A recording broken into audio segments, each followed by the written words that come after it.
To 36. samostojna vistava Silvestera Makaja, na katrej on vyložil čas svojih maľunkoch i skulpturoh. Predstavil som prvenstveno svoju familiju, jednu časť svojej familiji tu, ktorá dávno nebolo na výstavoch nikde. A z druhého boku mám starší roboty a mám da skeľu i najnovší roboty, sú robení 2017 roku.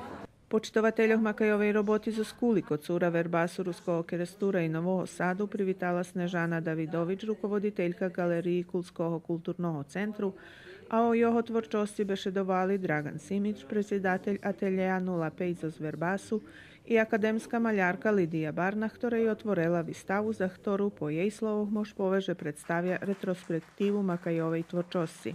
U umetnosti človek probuje šitsko. Od realizma ta ide dalje.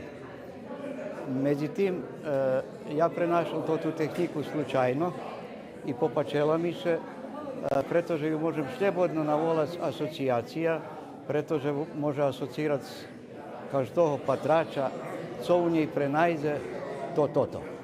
Výstava u Kuli bude otvorena po konec februára a autor vyražal žadanje, že by ona bola predstavená i na tohoročnej Červenej rúži u Ruským keresture.